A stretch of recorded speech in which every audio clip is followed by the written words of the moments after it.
Kisah Para Rasul pasal 10. Petrus dan Kornelius. Di Kaisarea ada seorang yang bernama Kornelius, seorang perwira pasukan yang disebut pasukan Italia. Ia saleh, ia serta seisi rumahnya takut akan Allah, dan ia memberi banyak sedekah kepada umat Yahudi dan senantiasa berdoa kepada Allah. Dalam suatu penglihatan, kira-kira jam 3 petang, jelas tampak kepadanya seorang malaikat Allah masuk ke rumahnya dan berkata kepadanya, "Kornelius." Ia menatap malaikat itu dan dengan takut ia berkata, "Ada apa, Tuhan?"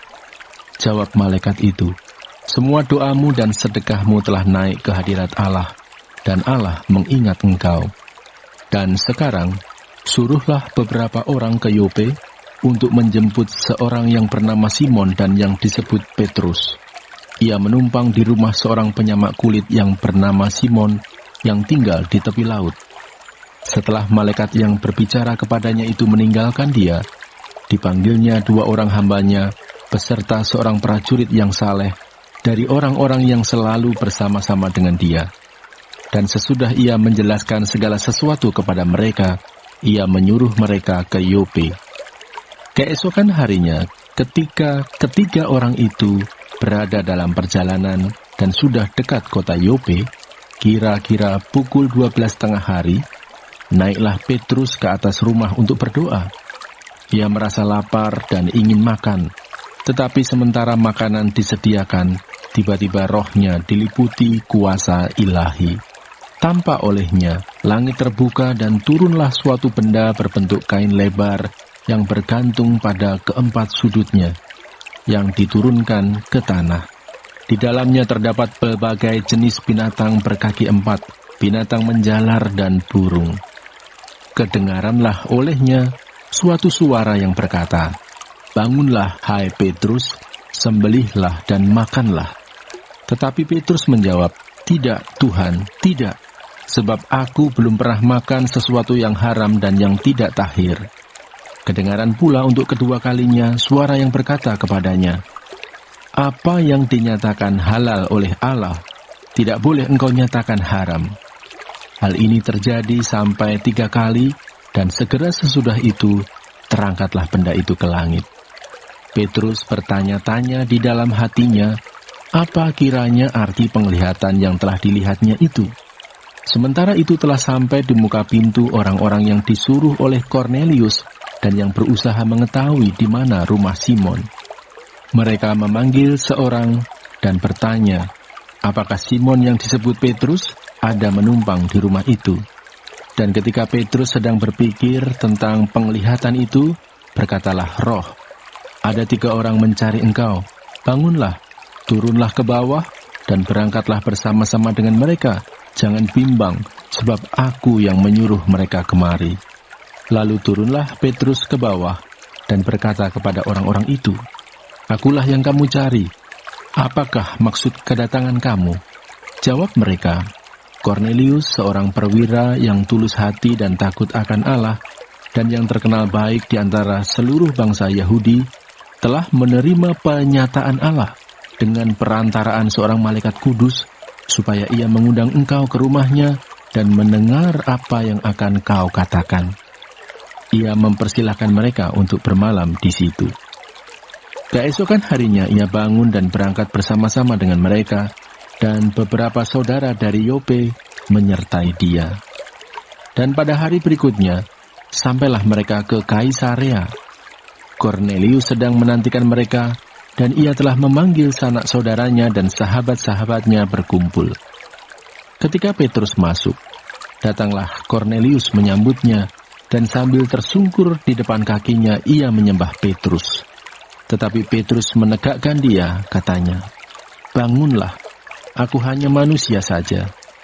Dan sambil bercakap-cakap dengan dia, ia masuk dan mendapati banyak orang sedang berkumpul. Ia berkata kepada mereka, "Kamu tahu betapa kerasnya larangan bagi seorang Yahudi untuk bergaul dengan orang-orang yang bukan Yahudi atau masuk ke rumah mereka. Tetapi Allah telah menunjukkan kepadaku bahwa aku tidak boleh menyebut orang najis atau tidak tahir, Itulah sebabnya aku tidak berkeberatan ketika aku dipanggil, lalu datang kemari. Sekarang aku ingin tahu, apa sebabnya kamu memanggil aku?"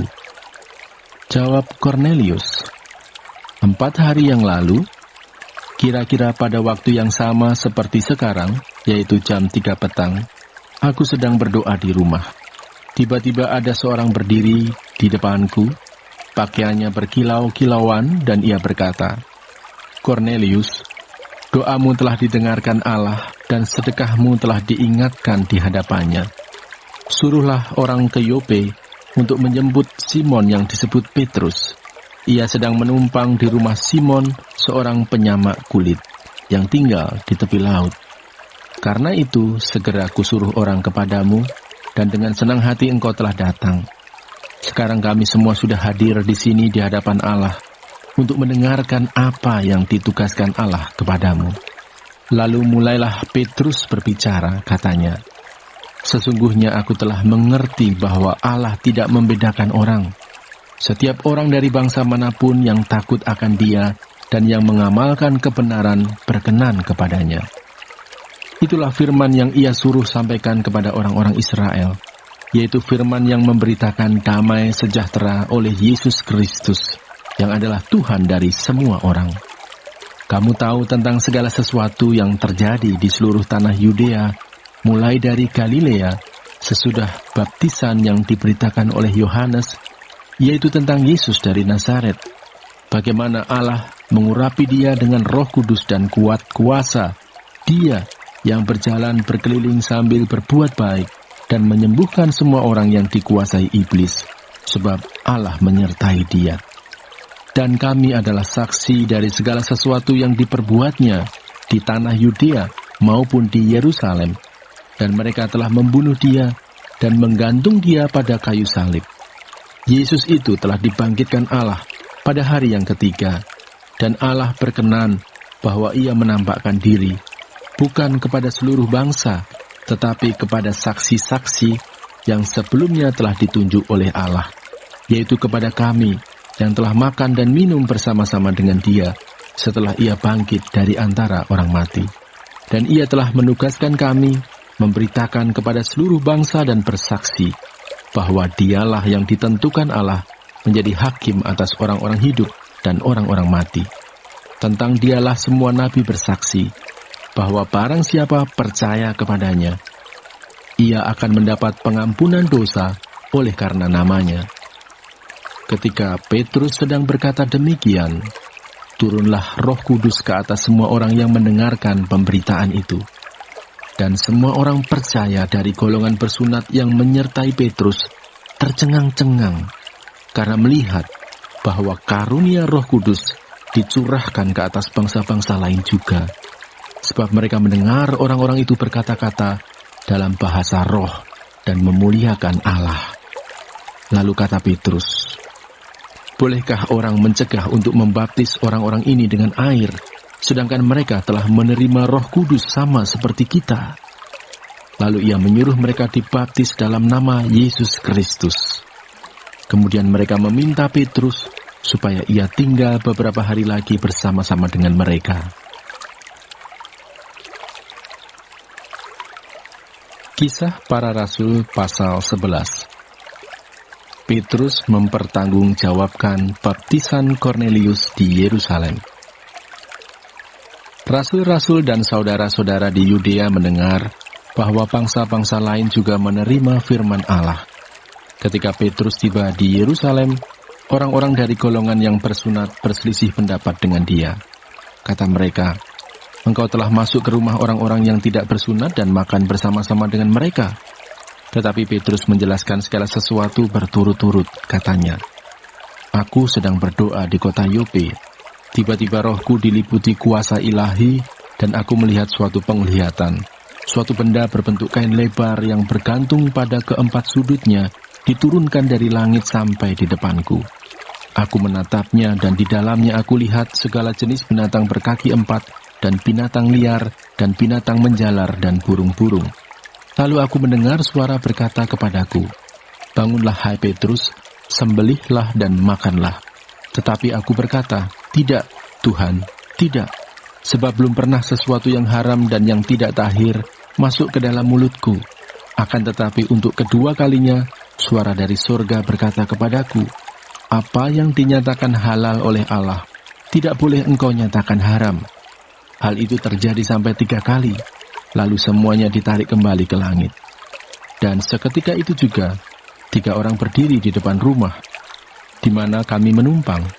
Mereka diutus kepadaku dari Kaisarea. Lalu kata Roh kepadaku, "Pergi bersama mereka dengan tidak bimbang." Dan 6 saudara ini menyertai aku. Kami masuk ke dalam rumah orang itu, dan ia menceritakan kepada kami bagaimana ia melihat seorang malaikat berdiri di dalam rumahnya dan berkata kepadanya, "Suruhlah orang ke Yope untuk menjemput Simon yang disebut Petrus. Ia akan menyampaikan suatu berita kepada kamu yang akan mendatangkan keselamatan bagimu dan bagi seluruh isi rumahmu." Dan ketika aku mulai berbicara, turunlah Roh Kudus ke atas mereka, sama seperti dahulu ke atas kita. Maka teringatlah aku akan perkataan Tuhan, "Yohanes membaptis dengan air, tetapi kamu akan dibaptis dengan Roh Kudus." Jadi jika Allah memberikan karunia-Nya kepada mereka sama seperti kepada kita pada waktu kita mulai percaya kepada Yesus Kristus, bagaimanakah mungkin aku mencegah Dia? Ketika mereka mendengar hal itu, mereka menjadi tenang, lalu memuliakan Allah. Katanya, "Jadi, kepada bangsa-bangsa lain juga, Allah mengaruniakan pertobatan yang memimpin kepada hidup." Barnabas dan Saulus ke Antiokhia. Sementara itu banyak saudara-saudara telah tersebar karena penganiayaan yang timbul sesudah Stefanus dihukum mati. Mereka tersebar sampai ke Fenisia, Siprus, dan Antiokhia, namun mereka memberitakan Injil kepada orang Yahudi saja. Akan tetapi di antara mereka ada beberapa orang Siprus dan orang Kirene yang tiba di Antiokhia dan berkata-kata juga kepada orang-orang Yunani dan memberitakan Injil bahwa Yesus adalah Tuhan. Dan tangan Tuhan menyertai mereka, dan sejumlah besar orang menjadi percaya dan berbalik kepada Tuhan. Maka sampailah kabar tentang mereka itu kepada jemaat di Yerusalem, lalu jemaat itu mengutus Barnabas ke Antiokhia. Setelah Barnabas datang dan melihat kasih karunia Allah, bersukacitalah ia. Ia menasihati mereka supaya mereka semua tetap setia kepada Tuhan, karena Barnabas adalah orang baik, penuh dengan Roh Kudus dan iman. Sejumlah orang dibawa kepada Tuhan. Lalu pergilah Barnabas ke Tarsus untuk mencari Saulus, dan setelah bertemu dengan dia, ia membawanya ke Antiokhia. Mereka tinggal bersama-sama dengan jemaat itu 1 tahun lamanya, sambil mengajar banyak orang. Di Antiokhia-lah murid-murid itu untuk pertama kalinya disebut Kristen. Pada waktu itu datanglah beberapa nabi dari Yerusalem ke Antiokhia. Seorang dari mereka yang bernama Agabus bangkit dan oleh kuasa roh ia mengatakan bahwa seluruh dunia akan ditimpa bahaya kelaparan yang besar. Hal itu terjadi juga pada zaman Claudius. Lalu murid-murid memutuskan untuk mengumpulkan suatu sumbangan sesuai dengan kemampuan mereka masing-masing dan mengirimkannya kepada saudara-saudara yang diam di Yudea. Hal itu mereka lakukan juga, dan mereka mengirimkannya kepada penatua-penatua dengan perantaraan Barnabas dan Saulus. Kisah Para Rasul pasal 12. Yakobus mati, Petrus dilepaskan dari penjara. Kira-kira pada waktu itu Raja Herodes mulai bertindak dengan keras terhadap beberapa orang dari jemaat. Ia menyuruh membunuh Yakobus, saudara Yohanes, dengan pedang. Ketika ia melihat bahwa hal itu menyenangkan hati orang Yahudi, ia melanjutkan perbuatannya itu dan menyuruh menahan Petrus. Waktu itu hari raya roti tidak beragi. Setelah Petrus ditangkap, Herodes menyuruh memenjarakannya di bawah penjagaan 4 regu, masing-masing terdiri dari 4 prajurit. Maksudnya ialah supaya sehabis Paskah, ia menghadapkannya ke depan orang banyak. Demikianlah Petrus ditahan di dalam penjara, tetapi jemaat dengan tekun mendoakannya kepada Allah. Pada malam sebelum Herodes hendak menghadapkannya kepada orang banyak, Petrus tidur di antara dua orang prajurit, terbelenggu dengan dua rantai. Selain itu, prajurit-prajurit pengawal sedang berkawal di muka pintu. Tiba-tiba berdirilah seorang malaikat Tuhan dekat Petrus, dan cahaya bersinar dalam ruang itu. Malaikat itu menepuk Petrus untuk membangunkannya, katanya, "Bangunlah segera." Maka gugurlah rantai itu dari tangan Petrus. Lalu kata malaikat itu kepadanya, "Ikatlah pinggangmu dan kenakanlah sepatumu." Ia pun berbuat demikian. Lalu malaikat itu berkata kepadanya, "Kenakanlah jubahmu dan ikutlah aku." Lalu ia mengikuti malaikat itu keluar, dan ia tidak tahu bahwa apa yang dilakukan malaikat itu sungguh-sungguh terjadi. Sangkanya ia melihat suatu penglihatan. Setelah mereka melalui tempat kawal pertama dan tempat kawal kedua, sampailah mereka ke pintu gerbang besi yang menuju ke kota. Pintu itu terbuka dengan sendirinya bagi mereka. Sesudah tiba di luar, mereka berjalan sampai ke ujung jalan, dan tiba-tiba malaikat itu meninggalkan dia. Dan setelah sadar akan dirinya, Petrus berkata, "Sekarang taulah aku benar-benar bahwa Tuhan telah menyuruh malaikatnya dan menyelamatkan aku dari tangan Herodes dan dari segala sesuatu yang diharapkan orang Yahudi." Dan setelah berpikir sebentar, pergilah ia ke rumah Maria, ibu Yohanes yang disebut juga Markus. Di situ banyak orang berkumpul dan berdoa. Dan ketika ia mengetuk pintu gerbang, datanglah seorang hamba perempuan bernama Rode untuk mengetahui siapa yang mengetuk itu. Ia terus mengenal suara Petrus, tetapi karena girangnya, ia tidak membuka pintu gerbang itu dan segera masuk ke dalam untuk memberitahukan bahwa Petrus ada di depan pintu gerbang. Kata mereka kepada perempuan itu, "Engkau mengigau." Akan tetapi ia tetap mengatakan bahwa benar-benar demikian. Kata mereka, "Itu malaikatnya." Tetapi Petrus terus-menerus mengetuk, dan ketika mereka membuka pintu dan melihat dia, mereka tercengang-cengang. Tetapi Petrus memberi isyarat dengan tangannya supaya mereka diam. Lalu ia menceritakan bagaimana Tuhan menuntunnya keluar dari penjara. Katanya, "Beritahukanlah hal ini kepada Yakobus dan saudara-saudara kita." Lalu ia keluar dan pergi ke tempat lain. Pada keesokan harinya, gemparlah prajurit-prajurit itu. Mereka bertanya-tanya, apakah yang telah terjadi dengan Petrus? Herodes menyuruh mencari Petrus, tetapi ia tidak ditemukan. Lalu Herodes menyuruh memeriksa pengawal-pengawal itu dan membunuh mereka. Kemudian ia berangkat dari Yudea ke Kaisarea dan tinggal di situ. Herodes mati. Herodes sangat marah terhadap orang Tirus dan Sidon. Atas persetujuan bersama, mereka pergi menghadap dia. Mereka berhasil membujuk Blastus, pegawai istana raja, ke pihak mereka. Lalu mereka memohonkan perdamaian karena negeri mereka beroleh bahan makanan dari wilayah raja. Dan pada suatu hari yang ditentukan, Herodes mengenakan pakaian kerajaan, lalu duduk di atas tahta dan berpidato kepada mereka. Dan rakyatnya bersorak membalasnya, "Ini suara Allah dan bukan suara manusia." Dan seketika itu juga ia ditampar malaikat Tuhan, karena ia tidak memberi hormat kepada Allah. Ia mati dimakan cacing-cacing. Barnabas dan Saulus diutus. Maka firman Tuhan makin tersebar dan makin banyak didengar orang. Barnabas dan Saulus kembali dari Yerusalem setelah mereka menyelesaikan tugas pelayanan mereka. Mereka membawa Yohanes yang disebut juga Markus. Kisah Para Rasul pasal 13. Pada waktu itu dalam jemaat di Antiokhia ada beberapa nabi dan pengajar, yaitu Barnabas dan Simeon yang disebut Niger, dan Lukius orang Kirene, dan Menahem yang diasuh bersama dengan raja wilayah Herodes, dan Saulus. Pada suatu hari ketika mereka beribadah kepada Tuhan dan berpuasa, berkatalah Roh Kudus, "Khususkanlah Barnabas dan Saulus bagiku untuk tugas yang telah kutentukan bagi mereka." Maka berpuasa dan berdoalah mereka, Dan setelah meletakkan tangan ke atas kedua orang itu, mereka membiarkan keduanya pergi. Saulus dan Barnabas di Pulau Siprus. Oleh karena disuruh Roh Kudus, Barnabas dan Saulus berangkat ke Seleukia, dan dari situ mereka berlayar ke Siprus.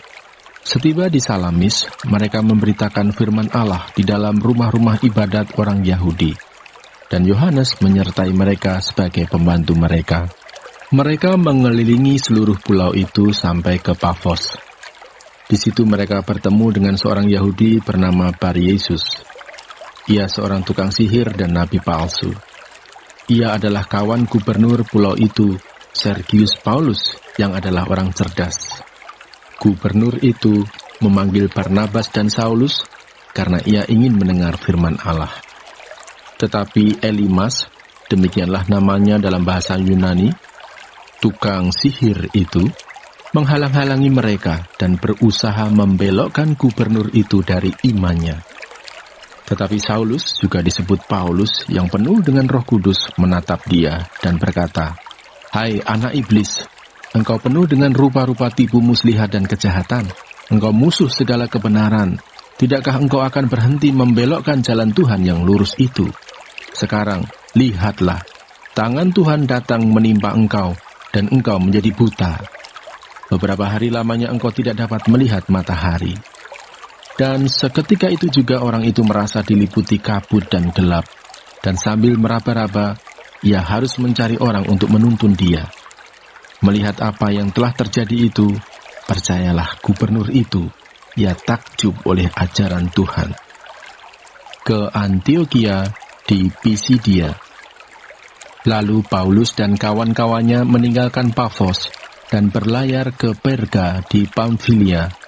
Tetapi Yohanes meninggalkan mereka, lalu kembali ke Yerusalem.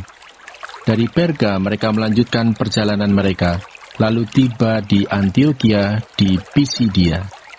Pada hari Sabat mereka pergi ke rumah ibadat, lalu duduk di situ. Setelah selesai pembacaan dari hukum Taurat dan kitab nabi-nabi, pejabat-pejabat rumah ibadat menyuruh bertanya kepada mereka, "Saudara-saudara, jikalau saudara-saudara ada pesan untuk membangun dan menghibur umat ini, silakanlah." Maka bangkitlah Paulus. Ia memberi isyarat dengan tangannya lalu berkata, "Hai orang-orang Israel dan kamu yang takut akan Allah, dengarkanlah. Allah umat Israel ini telah memilih nenek moyang kita dan membuat umat itu menjadi besar ketika mereka tinggal di Mesir sebagai orang asing. Dengan tangannya yang luhur, ia telah memimpin mereka keluar dari negeri itu. 40 tahun lamanya ia sabar terhadap tingkah laku mereka di padang gurun. Dan setelah membinasakan 7 bangsa di tanah Kanaan, ia membagi-bagikan tanah itu kepada mereka untuk menjadi warisan mereka selama kira-kira 450 tahun.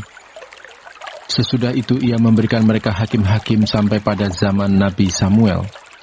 Kemudian mereka meminta seorang raja, dan Allah memberikan kepada mereka Saul bin Kis dari suku Benyamin 40 tahun lamanya.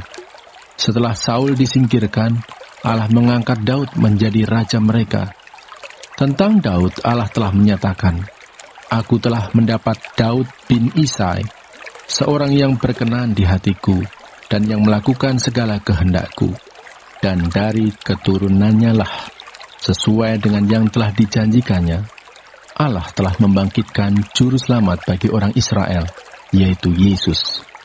Menjelang kedatangannya, Yohanes telah menyerukan kepada seluruh bangsa Israel supaya mereka bertobat dan memberi diri dibaptis. Dan ketika Yohanes hampir selesai menunaikan tugasnya, ia berkata, "Aku bukanlah dia yang kamu sangka, tetapi ia akan datang kemudian daripadaku. Membuka kasut dari kakinya pun aku tidak layak." Hai saudara-saudaraku, baik yang termasuk keturunan Abraham maupun yang takut akan Allah, kabar keselamatan itu sudah disampaikan kepada kita. Sebab penduduk Yerusalem dan pemimpin-pemimpinnya tidak mengakui Yesus. Dengan menjatuhkan hukuman mati atas dia, mereka mengenapi perkataan nabi-nabi yang dibacakan setiap hari Sabat. Dan meskipun mereka tidak menemukan sesuatu yang dapat menjadi alasan untuk hukuman mati itu, namun mereka telah meminta kepada Pilatus supaya ia dibunuh. Dan setelah mereka mengenapi segala sesuatu yang ada tertulis tentang dia, mereka menurunkan dia dari kayu salib, lalu membaringkannya di dalam kubur. Tetapi Allah membangkitkan dia dari antara orang mati, dan selama beberapa waktu ia menampakkan diri kepada mereka yang mengikuti dia dari Galilea ke Yerusalem. Mereka itulah yang sekarang menjadi saksinya bagi umat ini, dan kami sekarang memberitakan kabar kesukaan kepada kamu, yaitu bahwa janji yang diberikan kepada nenek moyang kita telah digenapi Allah kepada kita, keturunan mereka, dengan membangkitkan Yesus. Seperti yang ada tertulis dalam Mazmur kedua, "Anakku engkau, aku telah memperanakkan engkau pada hari ini." Allah telah membangkitkan dia dari antara orang mati, dan ia tidak akan diserahkan kembali kepada kebinasaan. Hal itu dinyatakan oleh Tuhan dalam firman ini, "Aku akan menggenapi kepadamu janji-janji yang kudus yang dapat dipercayai, yang telah kuberikan kepada Daud." Sebab itu, ia mengatakan dalam Mazmur yang lain, "Engkau tidak akan membiarkan orang kudusmu melihat kebinasaan."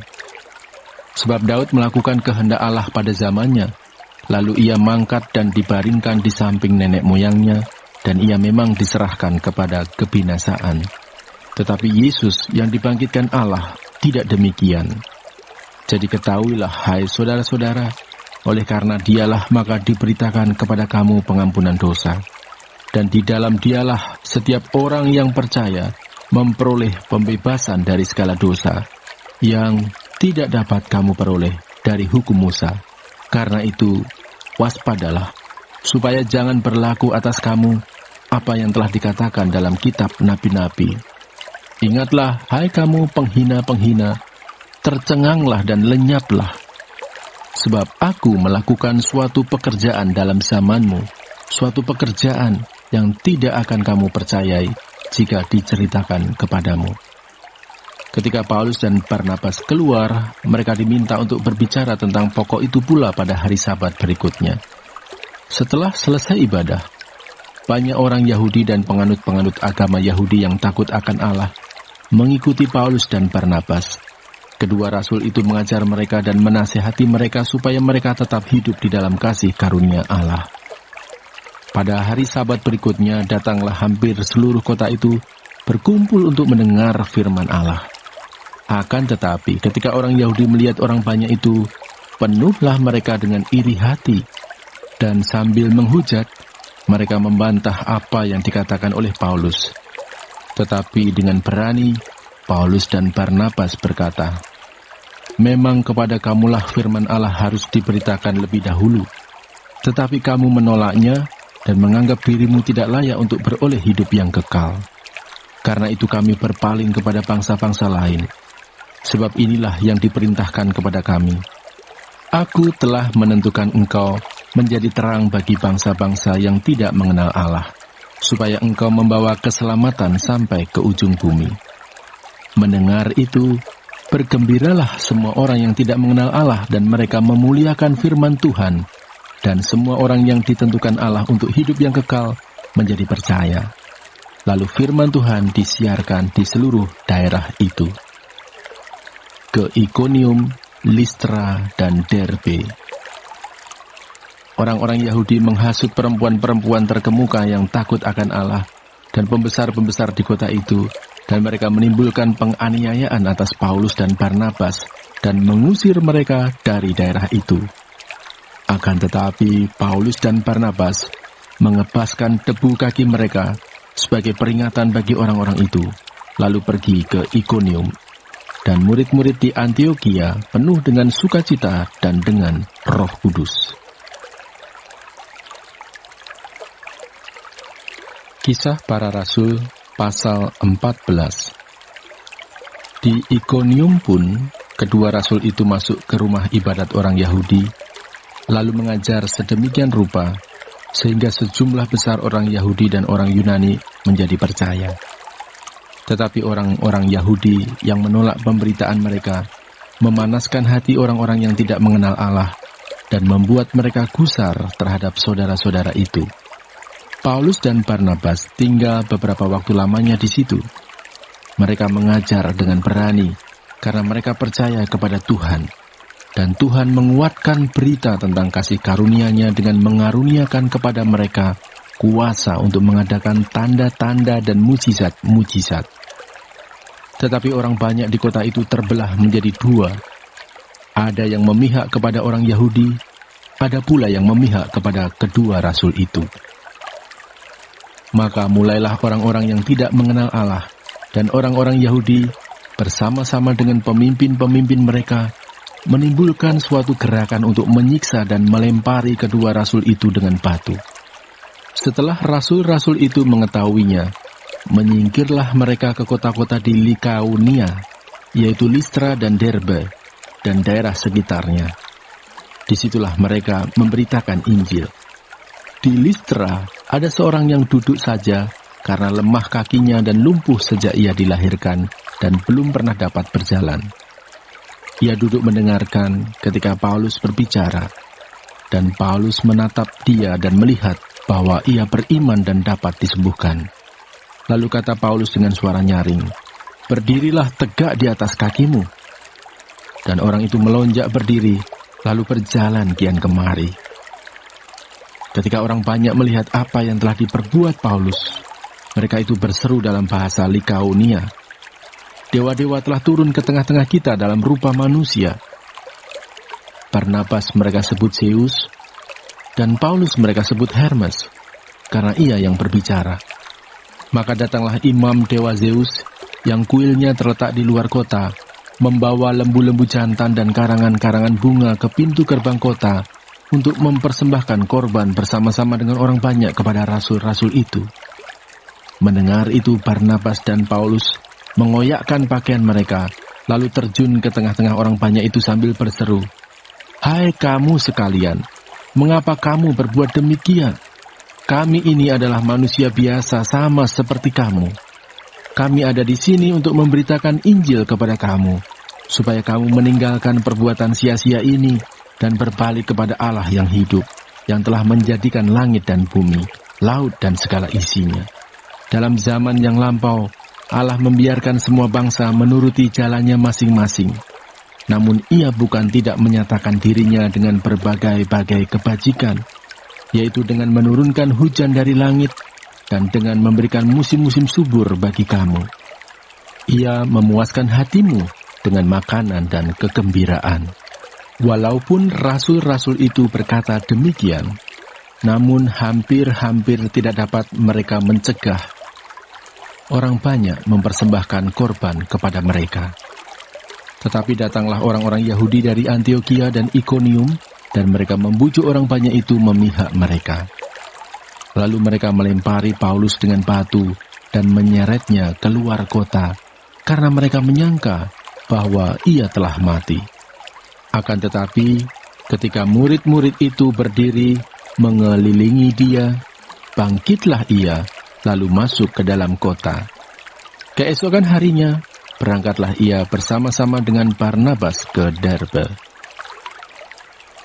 Kembali ke Antiokhia.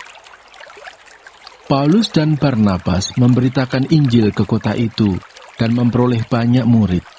Lalu kembalilah mereka ke Listra, Ikonium, dan Antiokhia. Di tempat itu mereka menguatkan hati murid-murid itu dan menasihati mereka supaya mereka bertekun di dalam iman dan mengatakan bahwa untuk masuk ke dalam kerajaan Allah, kita harus mengalami banyak sengsara. Di tiap-tiap jemaat, rasul-rasul itu menetapkan penatua-penatua bagi jemaat itu, dan setelah berdoa dan berpuasa, mereka menyerahkan penatua-penatua itu kepada Tuhan, yang adalah sumber kepercayaan mereka. Mereka menjelajah seluruh Pisidia dan tiba di Pamfilia. Di situ mereka memberitakan firman di Perga, lalu pergi ke Atalia di pantai. Dari situ, berlayarlah mereka ke Antiokhia. Di tempat itulah, mereka dahulu diserahkan kepada kasih karunia Allah untuk memulai pekerjaan yang telah mereka selesaikan. Setibanya di situ mereka memanggil jemaat berkumpul. Lalu mereka menceritakan segala sesuatu yang Allah lakukan dengan perantaraan mereka, dan bahwa ia telah membuka pintu bagi bangsa-bangsa lain kepada iman. Di situ mereka lama tinggal bersama-sama dengan murid-murid itu. Kisah Para Rasul, pasal 15. Sidang di Yerusalem. Beberapa orang datang dari Yudea ke Antiokhia dan mengajarkan kepada saudara-saudara di situ, jikalau kamu tidak disunat menurut adat istiadat yang diwariskan oleh Musa, kamu tidak dapat diselamatkan. Tetapi Paulus dan Barnabas dengan keras melawan dan membantah pendapat mereka itu. Akhirnya ditetapkan supaya Paulus dan Barnabas serta beberapa orang lain dari jemaat itu pergi kepada rasul-rasul dan penatua-penatua di Yerusalem untuk membicarakan soal itu. Mereka diantarkan oleh jemaat sampai keluar kota, lalu mereka berjalan melalui Fenisia dan Samaria, dan di tempat-tempat itu mereka menceritakan tentang pertobatan orang-orang yang tidak mengenal Allah. Hal itu sangat menggembirakan hati saudara-saudara di situ. Setibanya di Yerusalem, mereka disambut oleh jemaat dan oleh rasul-rasul dan penatua-penatua, lalu mereka menceritakan segala sesuatu yang Allah lakukan dengan perantaraan mereka. Tetapi beberapa orang dari golongan Farisi yang telah menjadi percaya datang dan berkata, orang-orang bukan Yahudi harus disunat dan diwajibkan untuk menuruti hukum Musa. Maka bersidanglah rasul-rasul dan penatua-penatua untuk membicarakan soal itu. Sesudah beberapa waktu lamanya berlangsung pertukaran pikiran mengenai soal itu, berdirilah Petrus dan berkata kepada mereka, "Hai saudara-saudara, kamu tahu bahwa telah sejak semula Allah memilih aku dari antara kamu, supaya dengan perantaraan mulutku, bangsa-bangsa lain mendengar berita Injil dan menjadi percaya. Dan Allah yang mengenal hati manusia telah menyatakan kehendaknya untuk menerima mereka, sebab ia mengaruniakan Roh Kudus juga kepada mereka sama seperti kepada kita. Dan ia sama sekali tidak mengadakan perbedaan antara kita dengan mereka, sesudah ia menyucikan hati mereka oleh iman. Kalau demikian, mengapa kamu mau mencobai Allah dengan meletakkan pada tengkuk murid-murid itu suatu kuk yang tidak dapat dipikul, baik oleh nenek moyang kita maupun oleh kita sendiri? Sebaliknya, kita percaya bahwa oleh kasih karunia Tuhan Yesus Kristus, kita akan beroleh keselamatan sama seperti mereka juga. Maka diamlah seluruh umat itu. Lalu mereka mendengarkan Paulus dan Barnabas menceritakan segala tanda dan mukjizat yang dilakukan Allah dengan perantaraan mereka di tengah-tengah bangsa-bangsa lain. Setelah Paulus dan Barnabas selesai berbicara, berkatalah Yakobus, "Hai saudara-saudara, dengarkanlah aku. Simon telah menceritakan bahwa sejak semula Allah menunjukkan rahmat-Nya kepada bangsa-bangsa lain, yaitu dengan memilih suatu umat dari antara mereka bagi namanya. Hal itu sesuai dengan ucapan-ucapan para nabi seperti yang tertulis, kemudian aku akan kembali dan membangunkan kembali pondok Daud yang telah roboh, dan reruntuhannya akan kubangun kembali dan akan kuteguhkan, supaya semua orang lain mencari Tuhan, dan segala bangsa yang tidak mengenal Allah, yang kusebut milikku." Demikianlah firman Tuhan yang melakukan semuanya ini, yang telah diketahui dari sejak semula. Sebab itu aku berpendapat bahwa kita tidak boleh menimbulkan kesulitan bagi mereka dari bangsa-bangsa lain yang berbalik kepada Allah. Tetapi kita harus menulis surat kepada mereka, supaya mereka menjauhkan diri dari makanan yang telah dicemarkan berhala-berhala, dari percabulan, dari daging binatang yang mati dicekik, dan dari darah. Sebab sejak zaman dulu hukum Musa diberitakan di tiap-tiap kota, dan sampai sekarang hukum itu dibacakan tiap-tiap hari Sabat di rumah-rumah ibadat. Jawab kepada Antiokhia. Maka rasul-rasul dan penatua-penatua beserta seluruh jemaat itu mengambil keputusan untuk memilih dari antara mereka beberapa orang yang akan diutus ke Antiokhia bersama-sama dengan Paulus dan Barnabas, yaitu Yudas yang disebut Barsabas dan Silas. Keduanya adalah orang terpandang di antara saudara-saudara itu.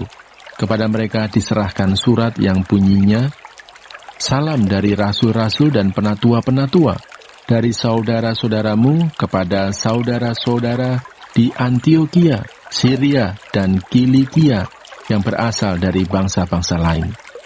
Kami telah mendengar bahwa ada beberapa orang di antara kami yang tiada mendapat pesan dari kami, telah menggelisahkan dan menggoyangkan hatimu dengan ajaran mereka. Sebab itu dengan bulat hati kami telah memutuskan untuk memilih dan mengutus beberapa orang kepada kamu bersama-sama dengan Barnabas dan Paulus yang kami kasihi, yaitu 2 orang yang telah mempertaruhkan nyawanya karena nama Tuhan kita Yesus Kristus. Maka kami telah mengutus Yudas dan Silas, yang dengan lisan akan menyampaikan pesan yang tertulis ini juga kepada kamu. Sebab adalah keputusan Roh Kudus dan keputusan kami, supaya kepada kamu jangan ditanggungkan lebih banyak beban daripada yang perlu ini. Kamu harus menjauhkan diri dari makanan yang dipersembahkan kepada berhala, dari darah, dari daging binatang yang mati dicekik, dan dari percabulan. Jikalau kamu memelihara diri dari hal-hal ini, kamu berbuat baik. Sekianlah, selamat. Setelah berpamitan, Yudas dan Silas berangkat ke Antiokhia. Di situ mereka memanggil seluruh jemaat berkumpul, lalu menyerahkan surat itu kepada mereka. Setelah membaca surat itu, jemaat bersukacita karena isinya yang menghiburkan. Yudas dan Silas yang adalah juga nabi, lama menasihati saudara-saudara itu dan menguatkan hati mereka. Dan sesudah beberapa waktu keduanya tinggal di situ, saudara-saudara itu melepas mereka dalam damai untuk kembali kepada mereka yang mengutusnya. Tetapi Silas memutuskan untuk tinggal di situ. Perselisihan antara Paulus dan Barnabas. Paulus dan Barnabas tinggal beberapa lama di Antiokhia. Mereka bersama-sama dengan banyak orang lain mengajar dan memberitakan firman Tuhan. Tetapi beberapa waktu kemudian berkatalah Paulus kepada Barnabas, "Baiklah kita kembali kepada saudara-saudara kita di setiap kota, di mana kita telah memberitakan firman Tuhan, untuk melihat bagaimana keadaan mereka." Barnabas ingin membawa juga Yohanes yang disebut Markus, tetapi Paulus dengan tegas berkata bahwa tidak baik membawa serta orang yang telah meninggalkan mereka di Pamfilia dan tidak mau turut bekerja bersama-sama dengan mereka. Hal itu menimbulkan perselisihan yang tajam, sehingga mereka berpisah, dan Barnabas membawa Markus juga sertanya berlayar ke Siprus. Tetapi Paulus memilih Silas, dan sesudah diserahkan oleh saudara-saudara itu kepada kasih karunia Tuhan, berangkatlah ia mengelilingi Syria dan Kilikia sambil meneguhkan jemaat-jemaat di situ. Kisah Para Rasul pasal 16. Timotius turut serta dengan Paulus. Paulus datang juga ke Derbe dan ke Listra. Di situ ada seorang murid bernama Timotius. Ibunya adalah seorang Yahudi dan telah menjadi percaya, sedangkan ayahnya seorang Yunani. Timotius ini dikenal baik oleh saudara-saudara di Listra dan di Ikonium, dan Paulus mau supaya dia menyertainya dalam perjalanan. Paulus menyuruh menyunatkan dia karena orang-orang Yahudi di daerah itu, sebab setiap orang tahu bahwa bapaknya adalah orang Yunani. Paulus menyeberang ke Makedonia. Dalam perjalanan keliling dari kota ke kota, Paulus dan Silas menyampaikan keputusan-keputusan yang diambil para rasul dan para penatua di Yerusalem dengan pesan supaya jemaat-jemaat menurutinya. Demikianlah jemaat-jemaat diteguhkan dalam iman dan makin lama makin bertambah besar jumlahnya. Mereka melintasi tanah Frigia dan tanah Galatia, karena Roh Kudus mencegah mereka untuk memberitakan Injil di Asia. Dan setibanya di Misia, mereka mencoba masuk ke daerah Bitinia, tetapi Roh Yesus tidak mengizinkan mereka. Setelah melintasi Misia, mereka sampai di Troas. Pada malam harinya, tampaklah oleh Paulus suatu penglihatan. Ada seorang Makedonia berdiri di situ dan berseru kepadanya, katanya, "Menyeberanglah kemari dan tolonglah kami." Setelah Paulus melihat penglihatan itu, segeralah kami mencari kesempatan untuk berangkat ke Makedonia, karena dari penglihatan itu kami menarik kesimpulan bahwa Allah telah memanggil kami untuk memberitakan Injil kepada orang-orang di sana. Lalu kami bertolak dari Troas dan langsung berlayar ke Samotrake, dan keesokan harinya tibalah kami di Neapolis. Dari situ kami ke Filipi, kota pertama di bagian Makedonia ini, suatu kota perantauan orang Roma. Di kota itu kami tinggal beberapa hari. Paulus di Filipi. Pada hari Sabat kami keluar pintu gerbang kota.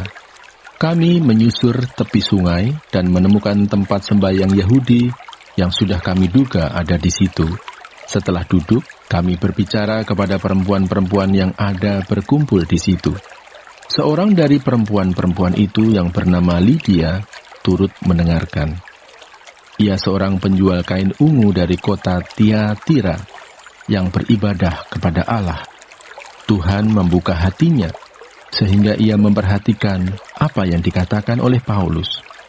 Sesudah ia dibaptis bersama-sama dengan seisi rumahnya, ia mengajak kami, katanya, "Jika kamu berpendapat bahwa aku sungguh-sungguh percaya kepada Tuhan, marilah menumpang di rumahku."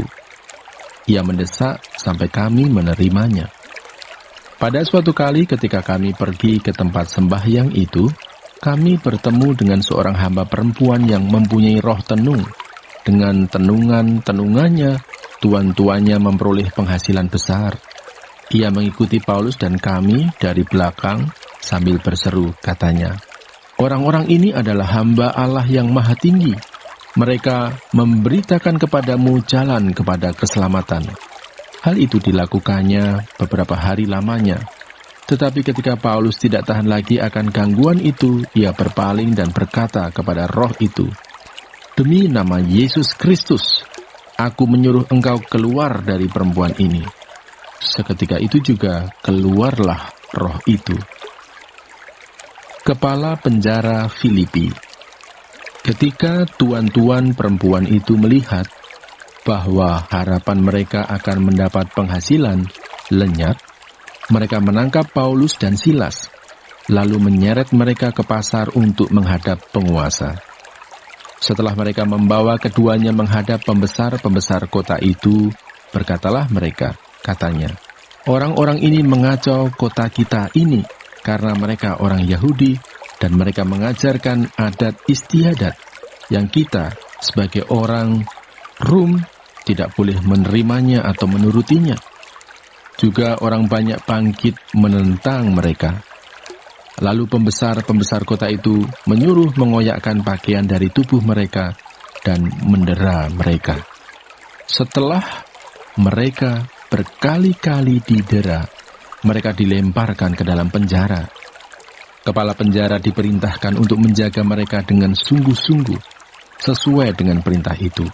Kepala penjara memasukkan mereka ke ruang penjara yang paling tengah dan membelenggu kaki mereka dalam pasungan yang kuat. Tetapi kira-kira tengah malam, Paulus dan Silas berdoa dan menyanyikan puji-pujian kepada Allah, dan orang-orang hukuman lain mendengarkan mereka. Akan tetapi terjadilah gempa bumi yang hebat, sehingga sendi-sendi penjara itu goyah, dan seketika itu juga terbukalah semua pintu dan terlepaslah belenggu mereka semua. Ketika kepala penjara itu terjaga dari tidurnya dan melihat pintu-pintu penjara terbuka, ia menghunus pedangnya hendak membunuh diri, karena ia menyangka bahwa orang-orang hukuman itu telah melarikan diri. Tetapi Paulus berseru dengan suara nyaring, katanya, "Jangan celakakan dirimu, sebab kami semuanya masih ada di sini." Kepala penjara itu menyuruh membawa suluh, lalu berlari masuk, dan dengan gemetar tersungkurlah ia di depan Paulus dan Silas.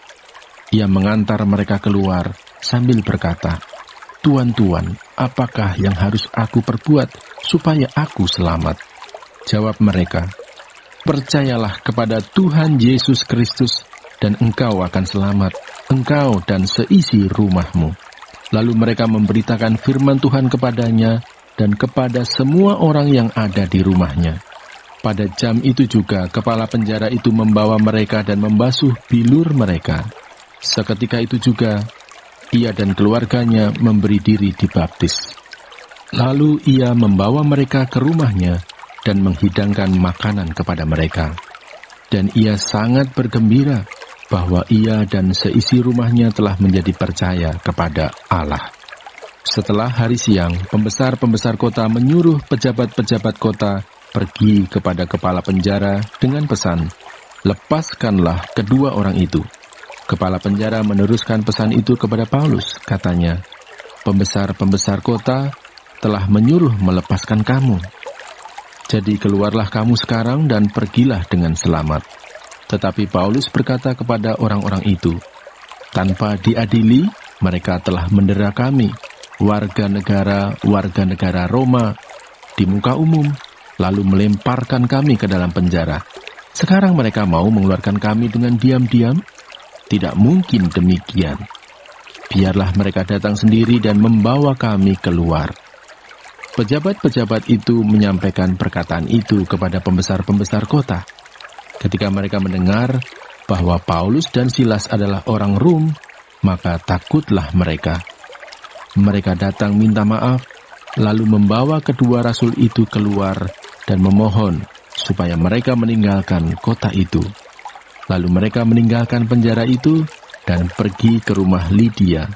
Dan setelah bertemu dengan saudara-saudara di situ dan menghiburkan mereka, berangkatlah kedua rasul itu.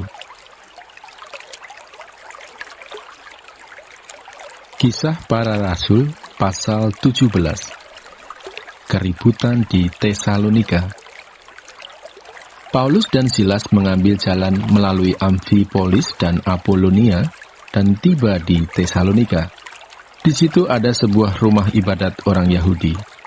Seperti biasa, Paulus masuk ke rumah ibadat itu. 3 hari Sabat berturut-turut, ia membicarakan dengan mereka bagian-bagian dari kitab suci. Ia menerangkannya kepada mereka dan menunjukkan bahwa Mesias harus menderita dan bangkit dari antara orang mati. Lalu ia berkata, "Inilah Mesias, yaitu Yesus yang kuberitakan kepadamu." Beberapa orang dari mereka menjadi yakin dan menggabungkan diri dengan Paulus dan Silas, dan juga sejumlah besar orang Yunani yang takut kepada Allah, dan tidak sedikit perempuan-perempuan terkemuka. Tetapi orang-orang Yahudi menjadi iri hati, dan dengan dibantu oleh beberapa penjahat dari antara petualang-petualang di pasar, mereka mengadakan keributan dan mengacau kota itu. Mereka menyerbu rumah Yason dengan maksud untuk menghadapkan Paulus dan Silas kepada sidang rakyat. Tetapi ketika mereka tidak menemukan keduanya, mereka menyeret Yason dan beberapa saudara ke hadapan pembesar-pembesar kota sambil berteriak, katanya, "Orang-orang yang mengacaukan seluruh dunia telah datang juga kemari." Dan Yason menerima mereka menumpang di rumahnya.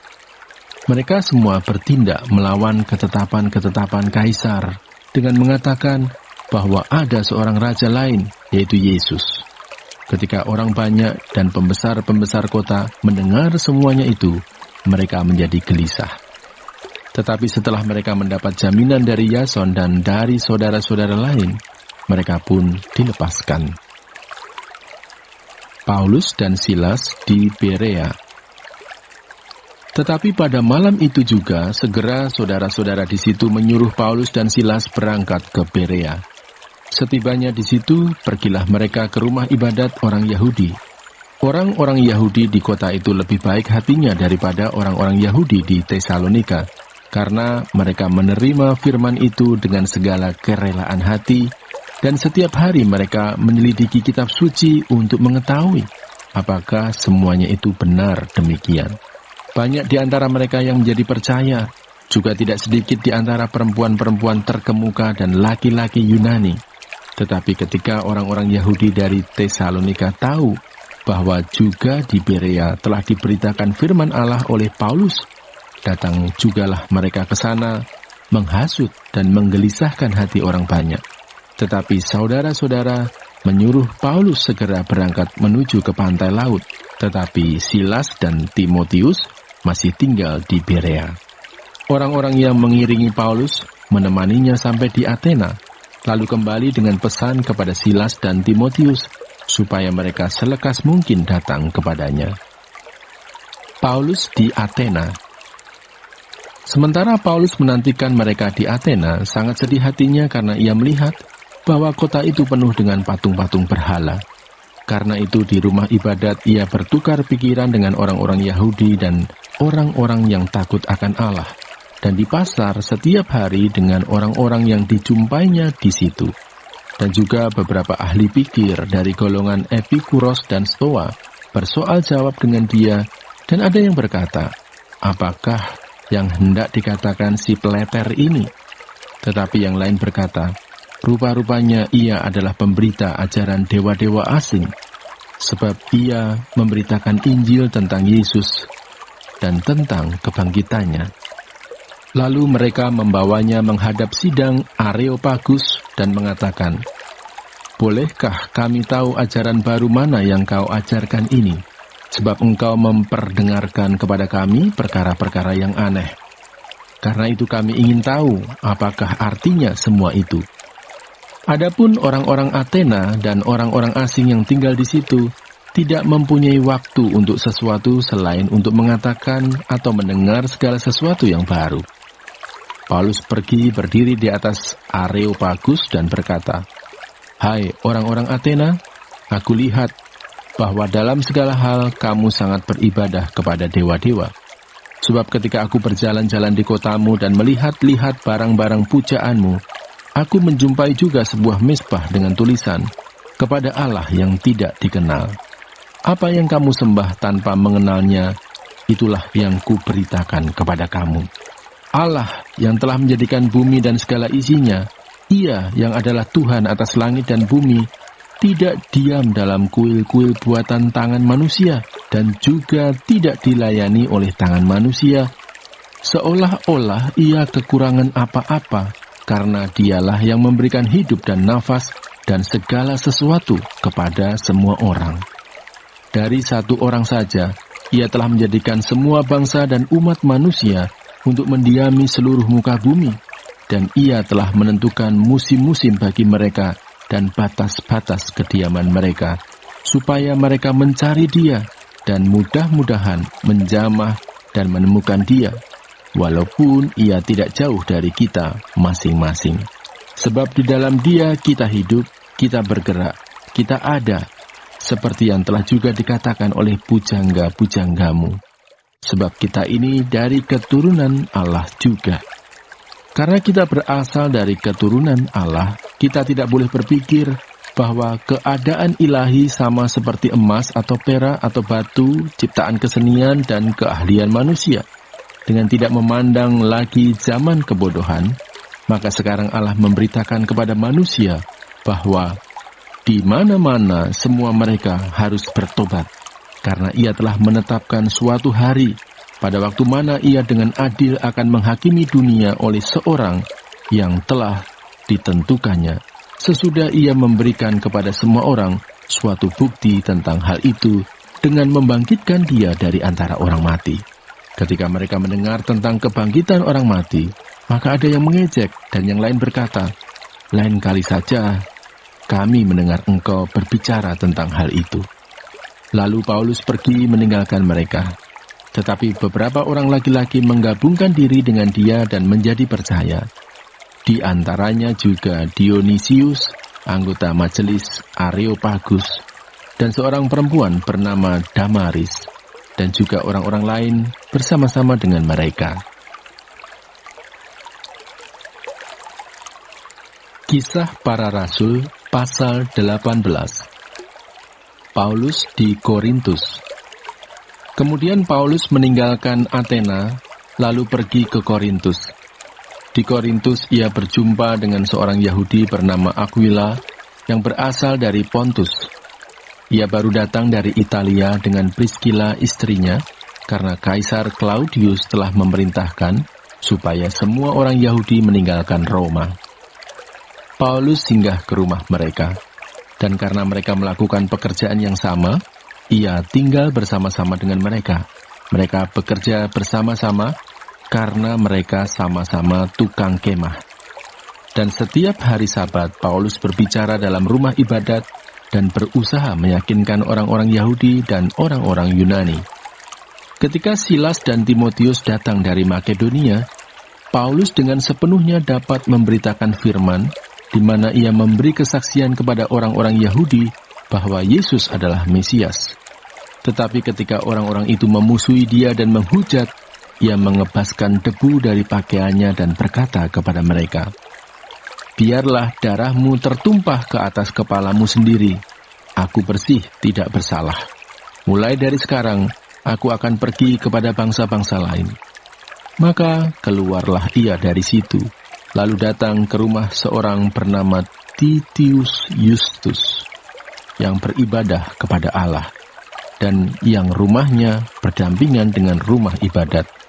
Tetapi Krispus, kepala rumah ibadat itu, menjadi percaya kepada Tuhan bersama-sama dengan seisi rumahnya, dan banyak dari orang-orang Korintus yang mendengarkan pemberitaan Paulus menjadi percaya dan memberi diri mereka dibaptis. Pada suatu malam berfirmanlah Tuhan kepada Paulus di dalam suatu penglihatan, "Jangan takut, teruslah memberitakan firman dan jangan diam.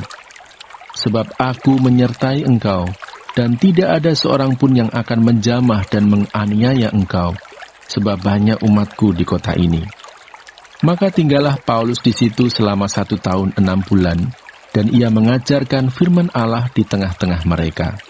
Akan tetapi setelah Galio menjadi gubernur di Akhaya, bangkitlah orang-orang Yahudi bersama-sama melawan Paulus, lalu membawa dia ke depan pengadilan. Kata mereka, "Ia ini berusaha meyakinkan orang untuk beribadah kepada Allah dengan jalan yang bertentangan dengan hukum Taurat." Ketika Paulus hendak mulai berbicara, berkatalah Galio kepada orang-orang Yahudi itu, "Hai orang-orang Yahudi, jika sekiranya dakwaanmu mengenai suatu pelanggaran atau kejahatan, sudahlah sepatutnya aku menerima perkaramu. Tetapi kalau hal itu adalah perselisihan tentang perkataan atau nama atau hukum yang berlaku di antara kamu, maka hendaklah kamu sendiri mengurusnya. Aku tidak rela menjadi hakim atas perkara yang demikian." Lalu ia mengusir mereka dari ruang pengadilan. Maka orang itu semua menyerbu Sostenes, kepala rumah ibadat, lalu memukulinya di depan pengadilan itu. Tetapi Galio sama sekali tidak menghiraukan hal itu. Paulus kembali ke Antiokhia. Paulus tinggal beberapa hari lagi di Korintus. Lalu ia minta diri kepada saudara-saudara di situ dan berlayar ke Syria sesudah ia mencukur rambutnya di Kengkrea karena ia telah bernazar. Priskila dan Aquila menyertai dia. Lalu sampailah mereka di Efesus. Paulus meninggalkan Priskila dan Aquila di situ. Ia sendiri masuk ke rumah ibadat dan berbicara dengan orang-orang Yahudi. Mereka minta kepadanya untuk tinggal lebih lama di situ, tetapi ia tidak mengabulkannya. Ia minta diri dan berkata, "Aku akan kembali kepada kamu jika Allah menghendakinya." Lalu bertolaklah ia dari Efesus. Ia sampai di Kaisarea dan setelah naik ke darat dan memberi salam kepada jemaat, ia berangkat ke Antiokhia. Setelah beberapa hari lamanya ia tinggal di situ, ia berangkat pula, lalu menjelajahi seluruh tanah Galatia dan Frigia untuk meneguhkan hati semua murid. Apolos di Efesus. Sementara itu datanglah ke Efesus seorang Yahudi bernama Apolos, yang berasal dari Alexandria. Ia seorang yang fasih berbicara dan sangat mahir dalam soal-soal kitab suci. Ia telah menerima pengajaran dalam jalan Tuhan. Dengan bersemangat ia berbicara dan dengan teliti ia mengajar tentang Yesus, tetapi ia hanya mengetahui baptisan Yohanes. Ia mulai mengajar dengan berani di rumah ibadat, tetapi setelah Priskila dan Aquila mendengarnya, mereka membawa dia ke rumah mereka dan dengan teliti menjelaskan kepadanya jalan Allah. Karena Apolos ingin menyeberang ke Akhaya, saudara-saudara di Efesus mengirim surat kepada murid-murid di situ supaya mereka menyambut dia. Setibanya di Akaya, maka ia oleh kasih karunia Allah menjadi seorang yang sangat berguna bagi orang-orang yang percaya. Sebab dengan tak jemu-jemunya, ia membantah orang-orang Yahudi di muka umum dan membuktikan dari kitab suci bahwa Yesus adalah Mesias.